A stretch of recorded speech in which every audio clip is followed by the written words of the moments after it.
recording? Yeah. Okay.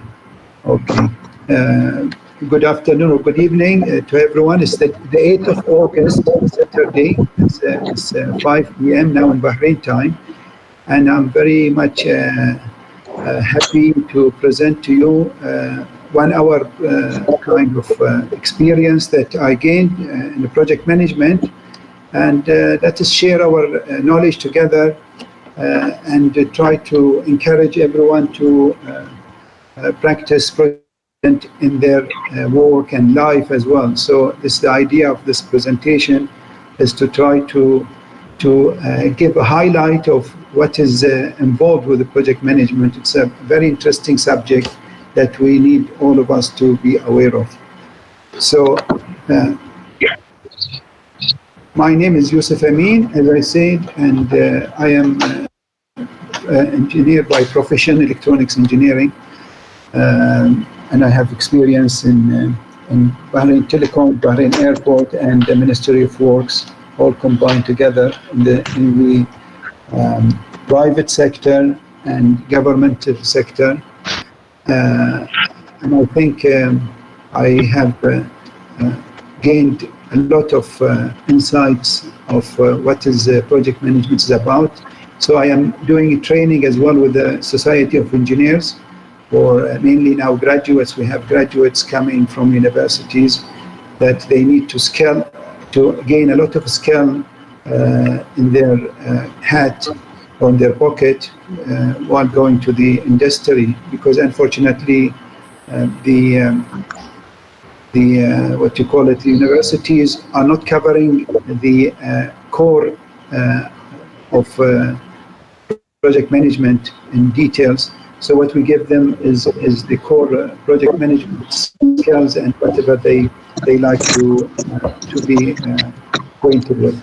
So let's start now the session. First thing I wanted, when I'm doing this in my class, I always try to encourage them to be interactive with me.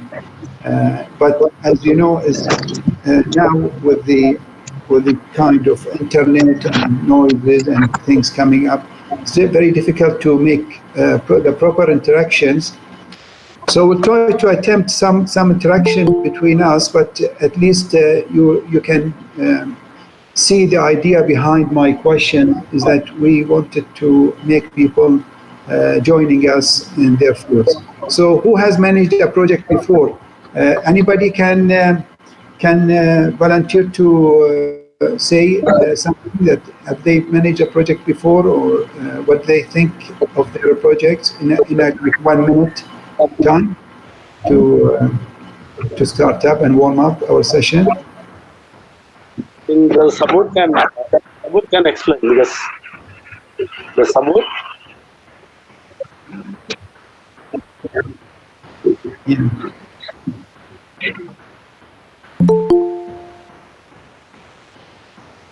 Okay. Yeah.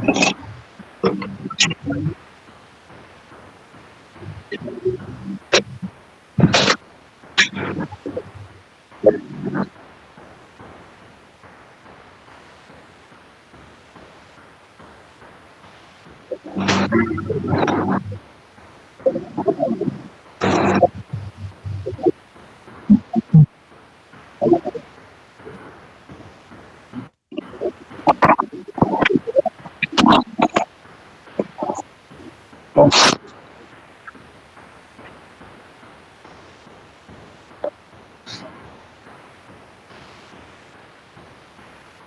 Very good. Very good.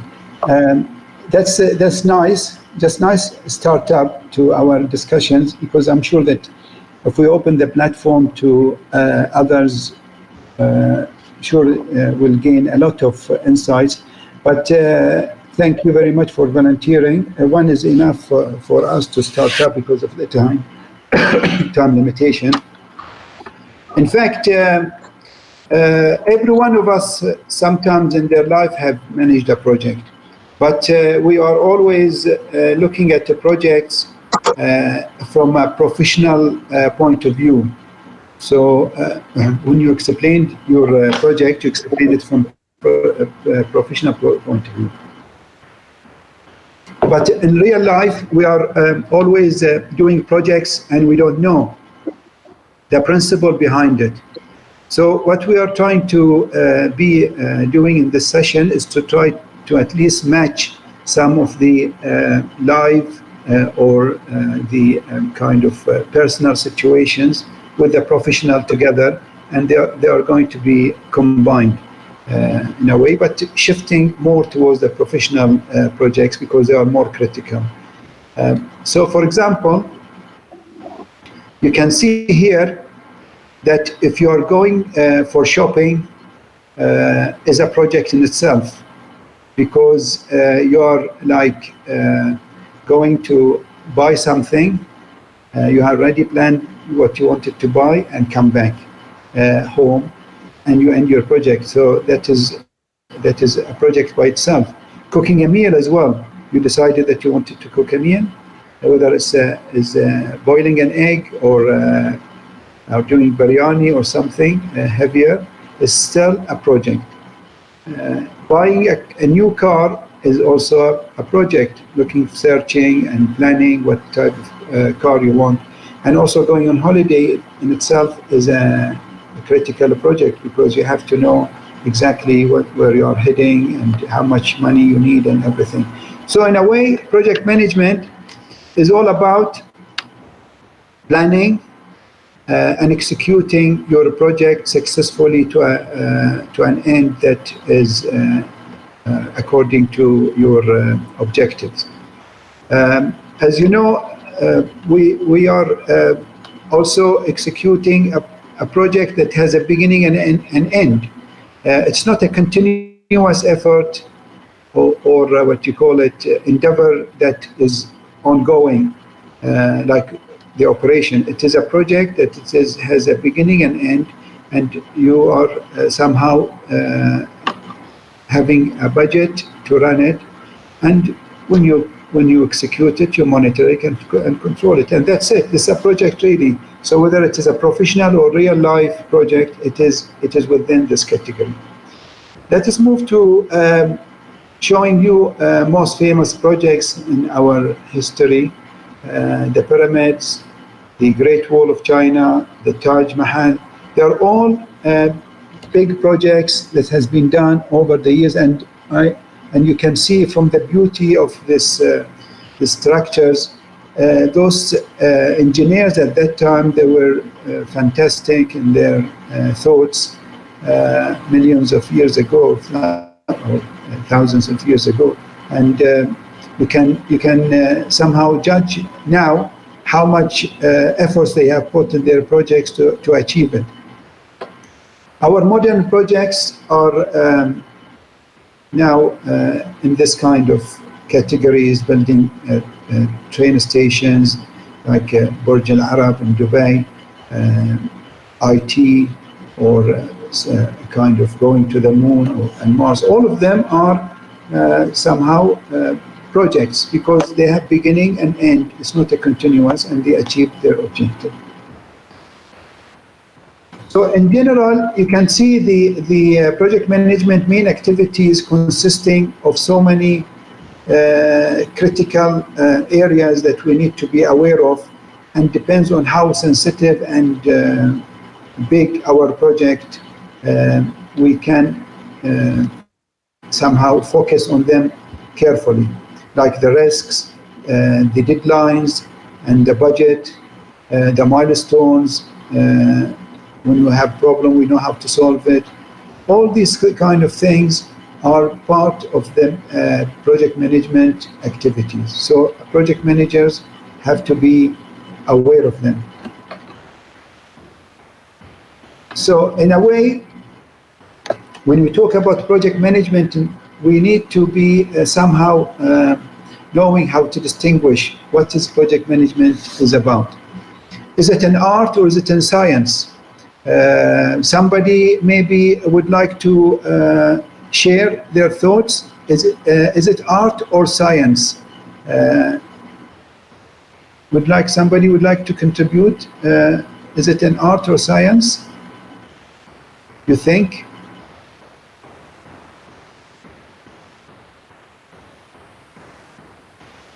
Sabur saying both. Correct. It is both. Project management is art and science at the same time, because you are with the art skills, you are practicing your leadership, your management, how you report things, your communication skill. Your supervision is always regarded as a good art of how you conduct things. This is an art of leadership, for example, art of communication, or art of presentation. All of these, you find the word art always somehow shown in them. While the science bit is more towards the scientific measurement, scheduling, planning, the processes, how you deal with the processes, the tools and techniques, the analysis, the budgeting as well. All these things are science. So in a way, project management is a combination of art and science. The main constraints of project management are in reality three, because we're always concerned with money and time, and top of it, what we want to build. Is it a car? Are we building a car? Are we building a house? Are we going on holiday? So you have to be very kind of specific to your scope. You don't divert away from it. Once you get all these three things together correctly, you will have a high quality project. And you can see the triangle is a perfect triangle. This is the magic triangle of you try to keep your project successful. If you can control your budget, spending, and your time, as well as the scope, what you are really going to build. Of course, in our modern life, there are 10 constraints, not 4 or 3. The ones on red are the ones with kind of a lot of emphasis in there as general, but you'll find that there are some other things that you need to be aware of and be skillful in, like your human resources, like team, how you manage them, your communication with the others, with the stakeholders, your risk, your procurement, what you call it, objectives, what you want to buy, how you are going to contract these things together with your stakeholders, identification, who is really the main people, as well as you be able to integrate them all together. So you can see the first one there. If you can manage to integrate all these 9 areas together, you are a very successful project manager. The project life cycle is somehow very easy to kind of explain, because you are initiating your project first thing with an idea. The idea is the kind of the trick of what you want to do with your project. So like you say, I want to go on holiday, I want to build this car, I want to build a house, I want to build an IT program. All of these things are regarded as an idea which you are initiating. Now, as you know, when you are at work, working in an organization, or whether you are doing it privately with your own money and everything, the scenario is nearly the same thing, the same steps, but the complication inside those kind of steps are determined by the type of organization you are working in, the type of project, the time scale you are taking. So all these things you have to be taking into consideration. If you are one person, project manager, doing all these things together is different than working in an organization where there are a lot of people concerned and interested in your project.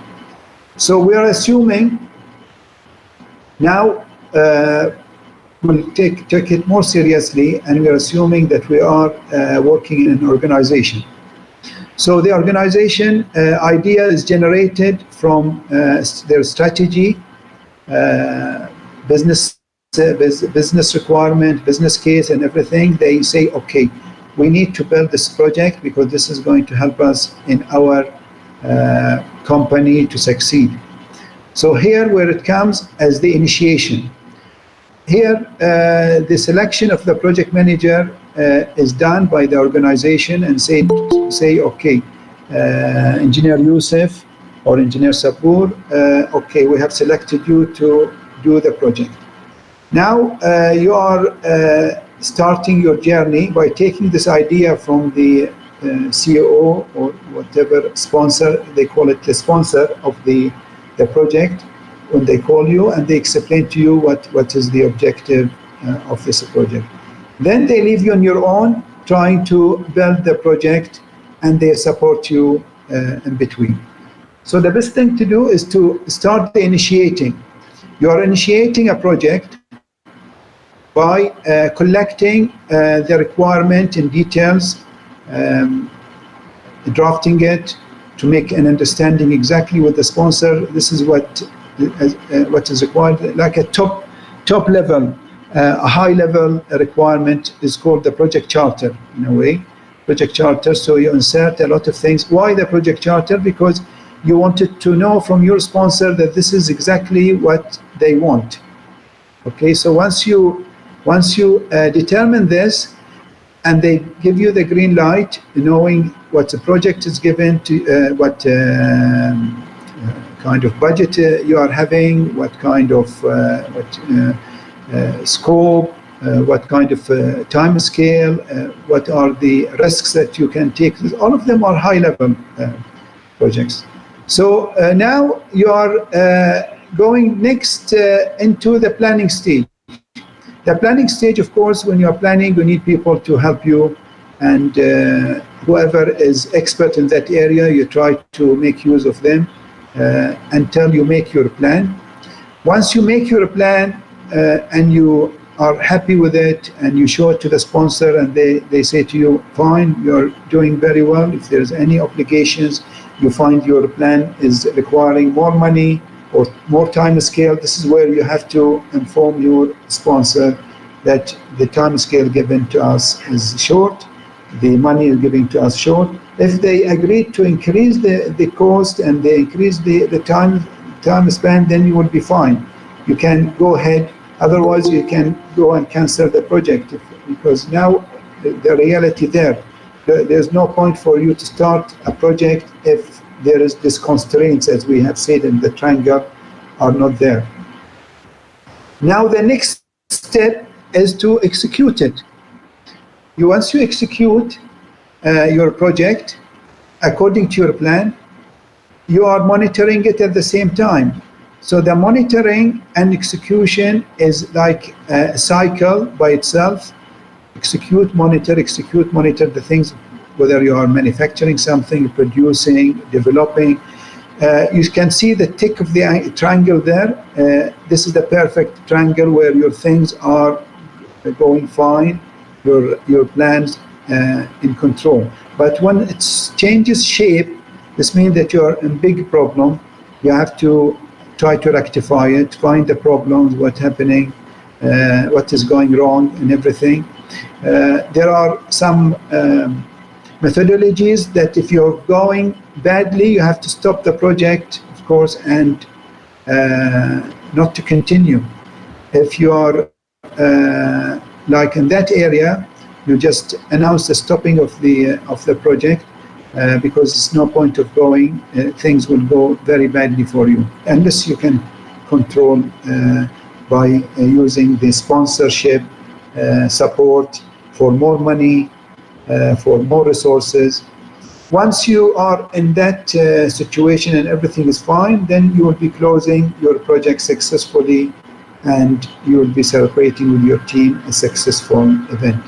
So all these things together, you can imagine it needs a lot of skills and a lot of commitment from the project manager and their team to try to make it a successful project. The idea of this presentation here today is that we're trying to identify some key areas where you need to be aware of them to be having a successful project. The previous slides that I showed you, as you know, it's all general. A lot of things are involved in there. So it is the topic or the title of this presentation is to home in into 10 tips that I selected for you to try to be aware of them. So in a way, all of them are oriented towards your skills and your capability to initiate, to plan, to execute, to monitor and control, and then close. And every step there is a skill that you need to adhere to or use. Of course, there's a combination of them at any time. The hard skills and soft skills, a lot of people get confused when they hear them. In this slide, I can maybe quickly show you that if you are saying you have got hard skills, this means that you are, for example, a professional in different languages. You can speak different languages. This means that you are a good communicator with different languages. Then your degree certification is considered to be hard skill. Your typing speed in your computer, your operation, machine operation, driving, for example, your computer programming, all of them are considered to be hard skills. While the soft skills are the art of you trying to make sure your project running successfully, or the art of communication, for example, you can say, the art of being flexibility, leadership. Leadership is an art. This one needs a complete session, maybe 5 days to be able to master leadership skills. Or of course, you need to practice as well. Teamwork is soft skill. If you don't know how to interact with people and work with them, this means your soft skill is very weak. And then the time management. You need to manage your time, and the art of management is very important in this area. Okay. So we reached to this stage now where we are somehow, according to professionals and experts, they think that these are the 10 skills that you can be somehow strong with to be able to ensure your project is successful. I already mentioned them earlier, but there's no harm in going over them again, just to emphasize. Means the first one is integration management skill. Means that you can integrate all the skills together at the same time. You cannot just say, I will use this skill now, then I will use the other skill. Maybe there are some situations that you have to use your skills at the same time. Your scope management, you have to know how to design your scope, whatever you wanted to build.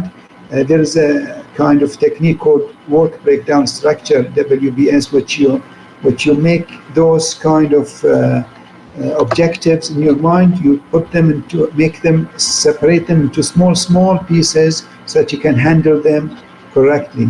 For example, you are building a car, so that, for example, there is an engine there. There are the windows, the glass windows. There are the wire, the tires. There are the body, the electrical. All of these things together, they make the car. So you should know how to manage every part of these ones and how you build it. Same thing as in the house. The cost management skill is how you convert all these kind of items that you identified into a real cost, so that when you combine them together, you can know exactly how much your projects will cost. The time management skill is that when you identify your time and the scope, you need to know how you are going to divide your time to be able to finish them. This is called a time management skill. The quality management, you need to make sure that whatever the customer ordered, is what you are going to build. You cannot just build it according to your wish. You build it according to a customer requirement. So if your sponsor asks you to build a greenhouse, you have to build it as a greenhouse. You don't build it as a red or white and you go to him and say to him or her and you say, I am ready. They will tell you, sorry, what we require is a greenhouse. We do not require a white house. So you can see the quality of your project will depend on how much you're adhering to the real requirements from time, from cost, from scope. All these together combined, this means that you have achieved your quality management. And we can go further, whether you are adhering to the ISO standards, international standards or not. The human resources, of course, is a very critical part in our journey of project management, because if you are going to manage a team with your in your organization, or having to have different parties to come and join you and help you, you have to be very careful on how you handle them, because managing team is not an easy thing. Some people are in your control. You are managing them. You are giving them salary, so they will be fine. But there are some people who are joining you in the team, not necessarily under your 100% control. Probably they're coming from, let's say, from different ministry or different organization and stakeholders, and they want to help you. So you cannot exercise your management on them. You have to exercise your leadership, your supervision, also technique. You cannot be on them like from orders, sticky kind of orders that you are annoying them. Like you have to be on time, you have to do this, you have to do this. You cannot. Doesn't work sometimes with some teams. The personality of each team, you have to allow them also time for them to work together. All these techniques, whoever studied human resources will know how much involved. How you are also going to develop them depends on the time scale you have. It is 1 year. You've got a team that you need to also develop them to be doing that project with you successfully. The communication skill is very important as well in trying to ensure that every person in your organization that has a relation to this project is well aware. You have to make a plan how you are going to communicate with them. For example, with your sponsor, you need to know how you are going to communicate with them on monthly, weekly, daily basis. By what? By telephone, by internet, by WhatsApp. All these things should be put in your plan. There is the risk management. Okay, you identify the risk, how you are going to deal with it, how you are going to be making it small. If it is big risk, how you are going to mitigate it, make it, or how you are going to avoid it. All these kind of skills in this project management skill that you have to learn to be a good project manager. It is a very complicated subject, which leads you to go back again and redo the plan if you discover the risk you haven't discovered in earlier stages when you were doing your project charter. So let us assume there is something that you and your team discovered, a risk that might happen. Let's say, for example, this what's happened in Beirut now. The unfortunate thing happened in Beirut. This big dynamite kind of explosion. Now, if you were doing a project in that area and you have identified that risk, what are the things that you need to do to make sure that if this thing happened, what will be your exit plan? So these are the things that you need to be. If you are not aware, if you did not know things will happen, of course this is unfortunate. But if you were aware, and you should take action on dealing with the risk. The procurement management skill, number 9, is also an art by itself, because you are going to somehow understand how you are going to buy, how you are going to contract, how you are going to deal with the supplier, the payment procedure and everything. So these are all management skills in there.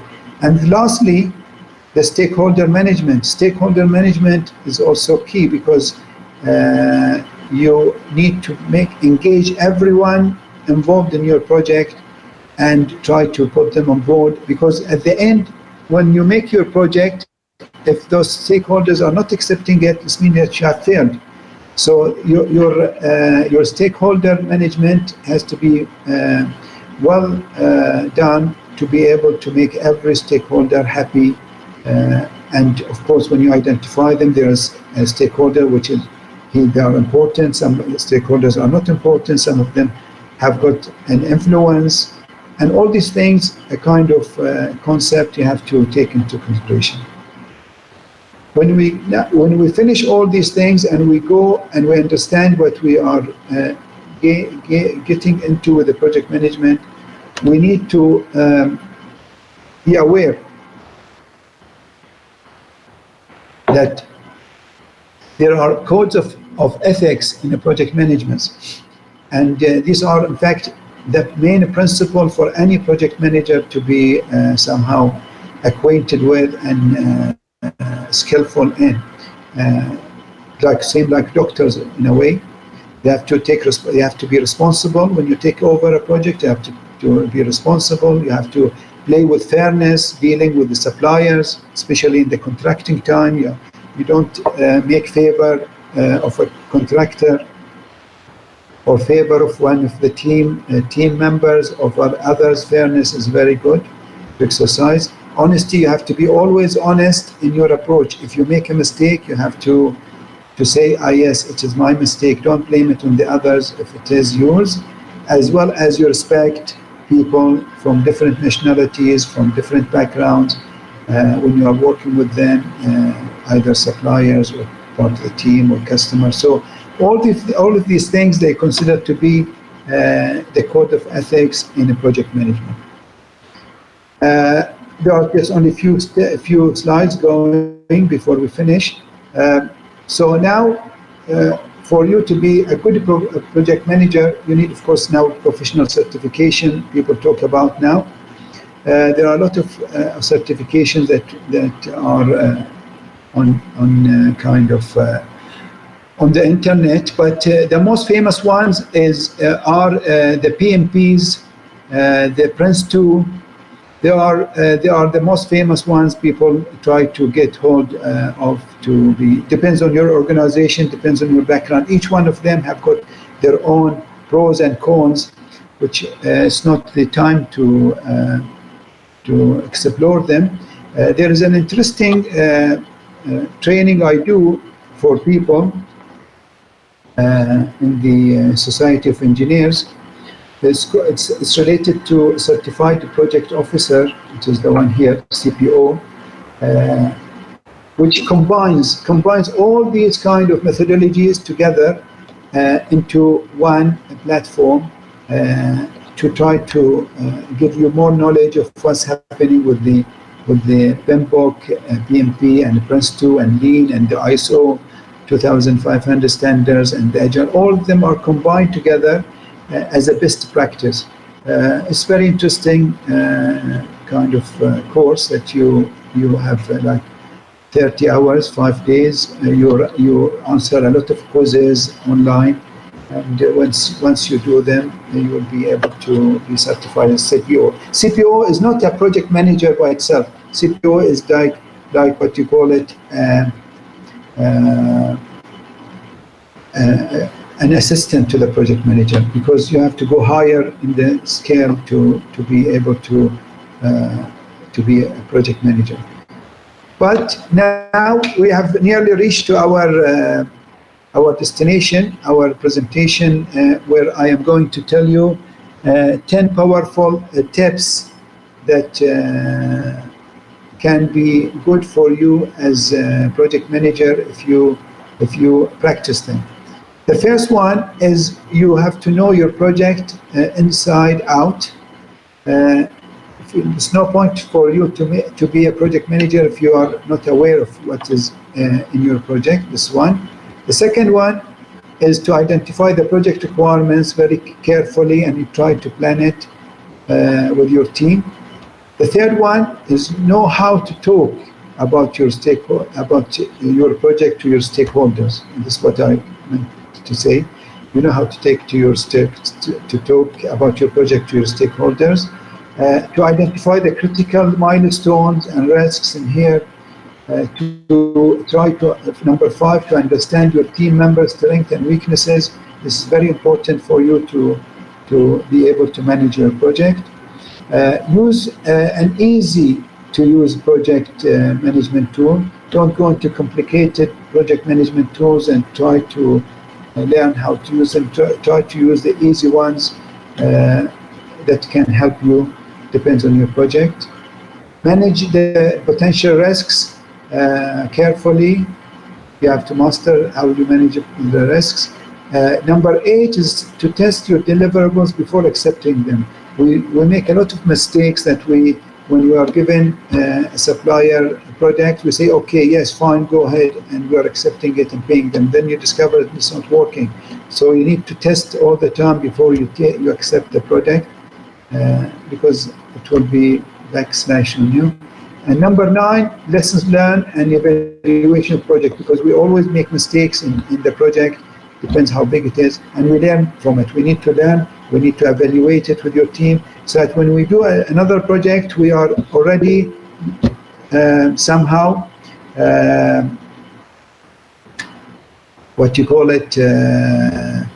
understood what are the mistakes, so that we don't repeat them.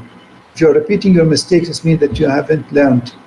And number 10, continuous project management skills development. You keep up with your development skills whenever you can to reach the top.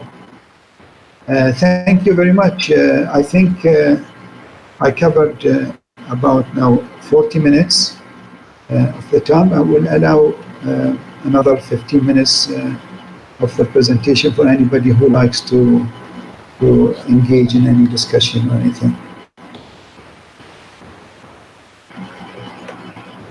Okay. Can you hear me?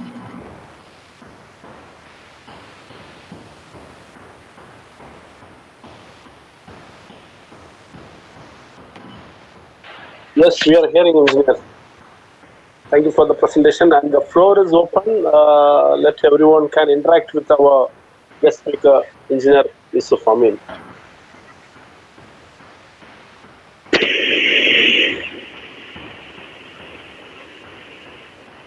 Dr. Lulwa? I think Dr. Lulu has left. Probably she was engaged with something. Yes, Dr. Lulu is still here. Okay. Anybody want to say anything? Anything that is not clear? You want me to repeat it? Actually, engineer, whatever you mentioned here, is it applicable for all the projects? Yes, it is applicable to all the projects. Of course, when you sit down with your team to try to develop your plan, you can be in a position to somehow select the type of processes that you can do, the type of activities that are not necessary. So it depends on the type of project and the activities that are involved with it. Here, the planning, you can remove things that you don't want to deal with. Yes, you can manipulate, and you can.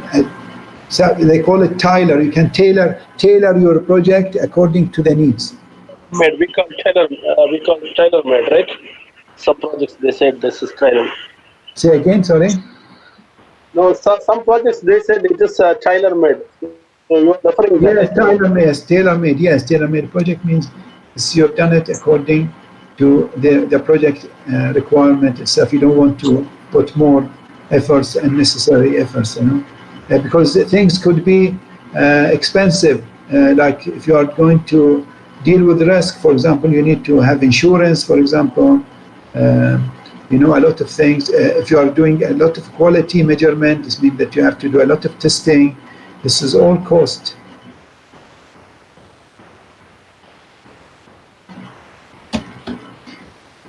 Yeah. Yeah, that's good. That sounds good, alhamdulillah.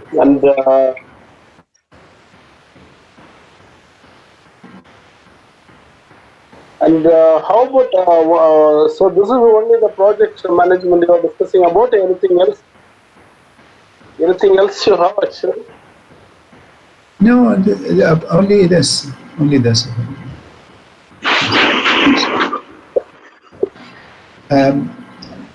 It seems to be. Was I clear in some of my slides? Is there anything that I can go back and explain more? Yeah, Mr. Yousif, can you hear me? Yes. I'd like to ask what's the value of the project manager certificate for a person who is early in their career as a project manager? Does it require them to go for a certification early on or after school, after gaining a certificate? Yes. It's very good question. Let me go back to certification. You know, project management has got different type of certifications, which you can be, let's say, gaining the first low-level certificate, which will give you the knowledge that you require, so that when you are working with a team, you know, and the project manager, you know how to communicate with them.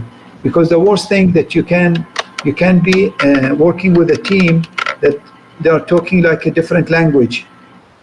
Okay, so when you study project management, you will learn the key language or the key terminologies involved in project management, so that at least when you are in the meeting and they discuss these things, or if you are assisting a project manager, you can somehow be in a strong position. There's like a CAPM, Certified Associate Project Manager, is one of them. The CPO, also another one, is a Certified Project Officer. Those ones are like a very good startup to project management. There is no skills required, no experience required. But if you try to go for a PMP, let's say, or a Prince 2, also there is a practitioner and there is like professional. There is and fundamental as well. They are giving you low-level kind of courses, which you can claim to be good knowledge with the project management. After that, when you have good experience and the know-how to get higher certificates, then you apply for them. Of course, the questions will be more difficult because they will expect you to be a project manager. And this is a very complicated type of what you call it, questions, because coming from America and coming from England, those kind of certificates, they try to make sure that when you are holding the certificate, their reputation also is there. So, so this is really what type I can recommend for you.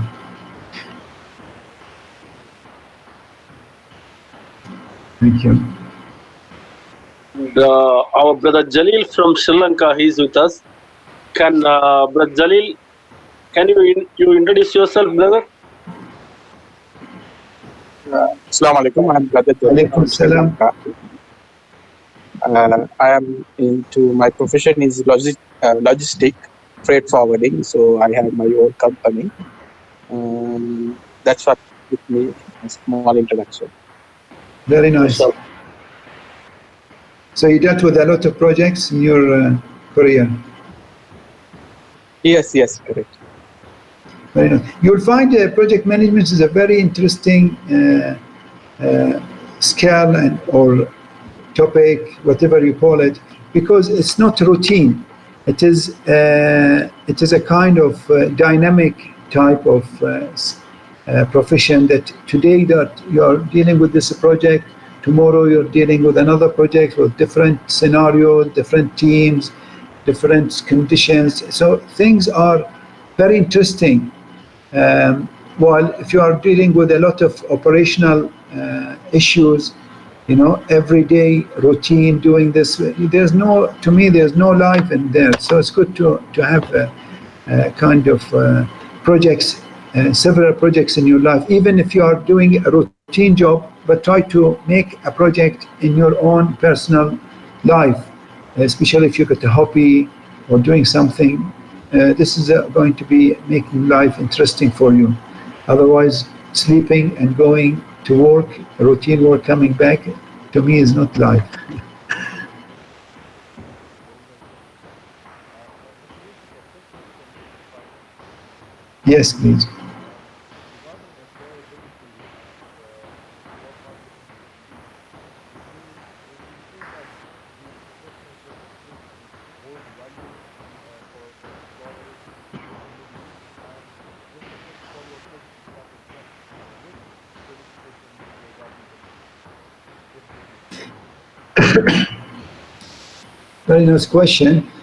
Depends on your organization, really, background, Right. and your for example, if you are IT, Prince 2 seems to be is favored because Prince 2 somehow take you step by step into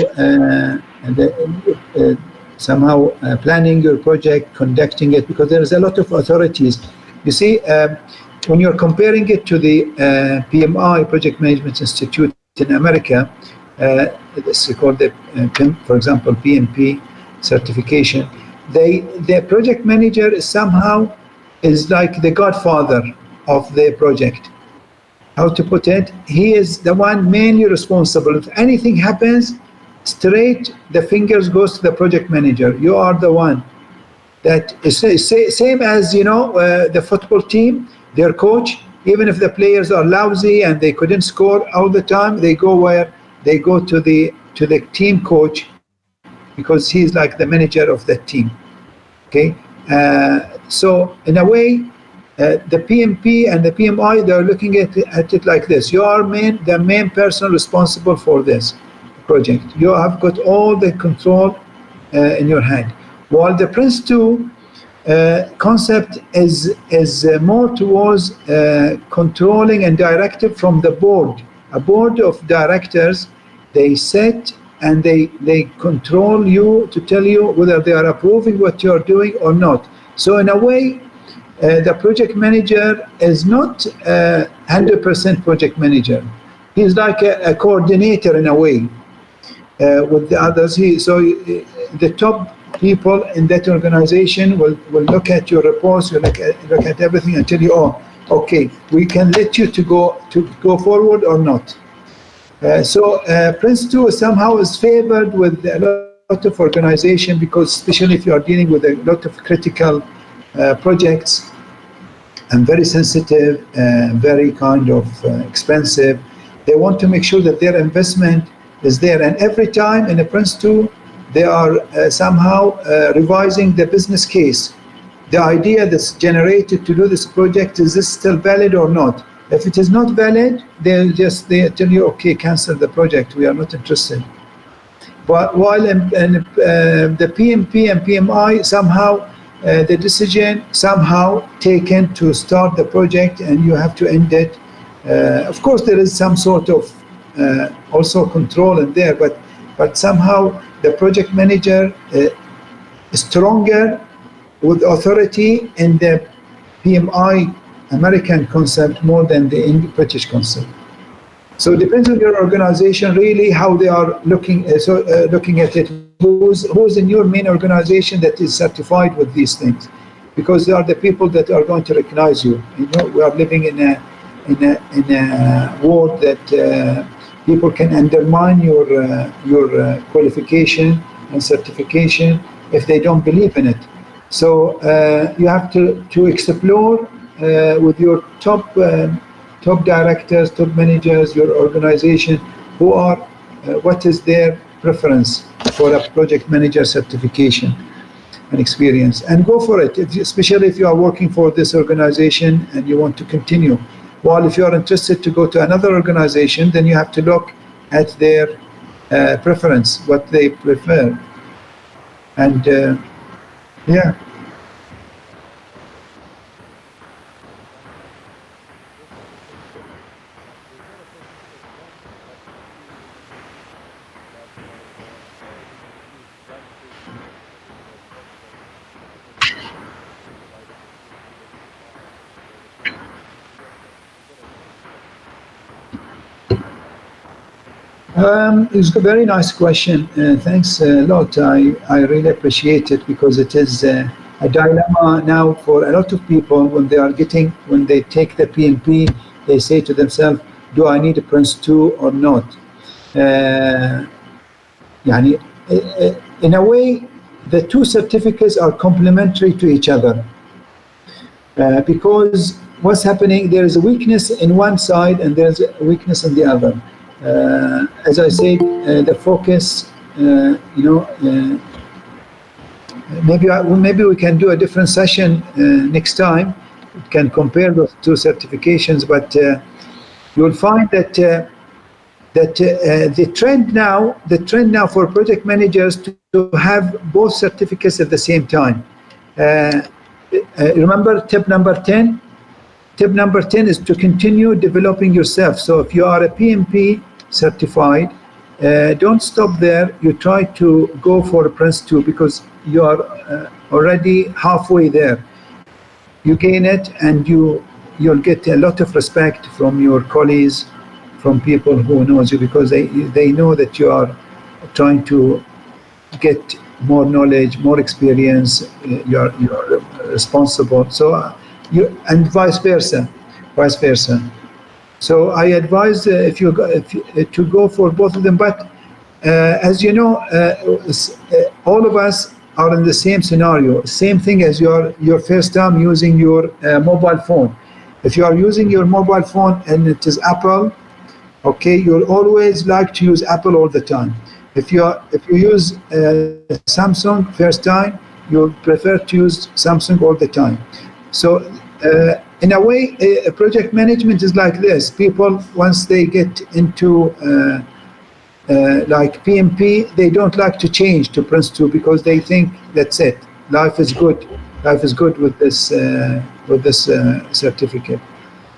The clever people or the people who are like to take adventures and explore things, they like to go into both of them and see how they are going to help them with their career.